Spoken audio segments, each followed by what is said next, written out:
El anarquismo es una idealidad basada en la posibilidad de organizar la sociedad sustituyendo el Estado por la administración de las cosas, por el pacto entre iguales, por las asociaciones de productores y por la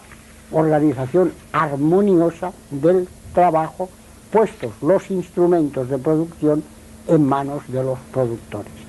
Eso lo ensayamos ya en España durante el periodo del año 36, 37, 38. Lo ensayamos con sus altos y sus bajos, con sus fallas, con sus errores y con sus aciertos.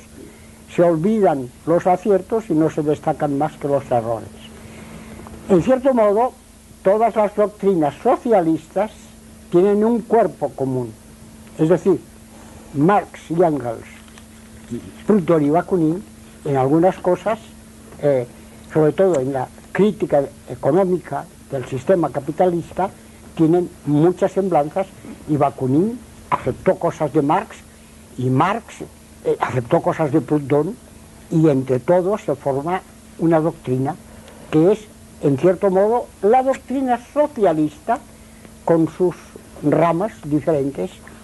Se desvió cuando los socialistas decidieron intervenir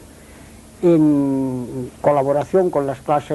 clase capitalista en los parlamentos, utilizando lo que llamaban ellos acción múltiple, mientras los anarquistas consideraron que los hombres que iban al poder eran hombres que se perdían para la lucha revolucionaria y fueron hostiles a eso,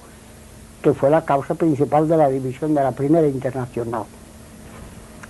Y esta mañana se ha hecho referencia a lo que puede haber de semblanzas entre el comunismo y el anarquismo, y quizá no está de más que las señalemos, estas semblanzas. Y yo no soy como muchos un anticomunista visceral, ni mucho menos. Precisamente muchas veces he dicho que la gran desgracia del movimiento obrero internacional fue, o es, y sigue siendo, el que no haya sido posible luchar juntos todos los revolucionarios, es decir, todos los que creemos en la posibilidad de transformar el mundo y de organizar una sociedad más justa que la presente. Lo que nos divide es el método de los comunistas se diferencia fundamentalmente del nuestro. Nosotros vamos a la destrucción del Estado, porque consideramos que el Estado es la opresión y que el poder en manos de quien sea será siempre poder y tenderá a crear sus intereses, y que esos intereses serán tan poderosos que todas las ideas revolucionarias quedarán ahogadas por los intereses creados por ese poder.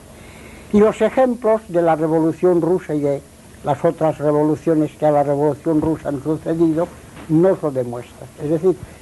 en Rusia hay una revolución en la que intervienen todas las fuerzas políticas y sindicales, anarcosindicalistas, anarquistas, socialistas, revolucionarios, comunistas,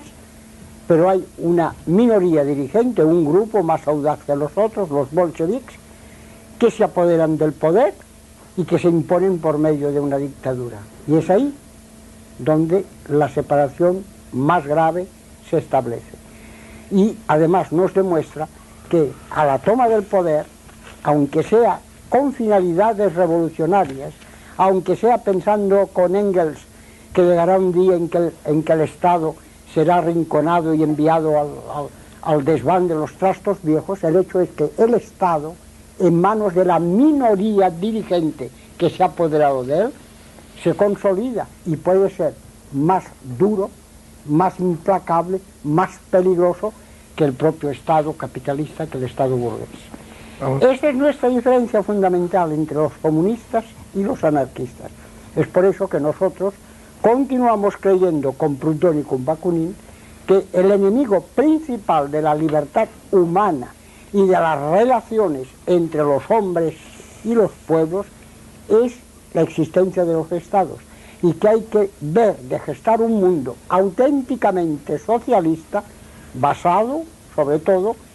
en los derechos del individuo y en la organización de una sociedad en la que no haya poder opresor, partiendo de la base de que todo poder lo tome quien quiera, será forzosamente opresor y será forzosamente obligado a recurrir a la dictadura, que ha sido la fatalidad de Rusia y que es lo que fundamentalmente nos separa de los comunistas.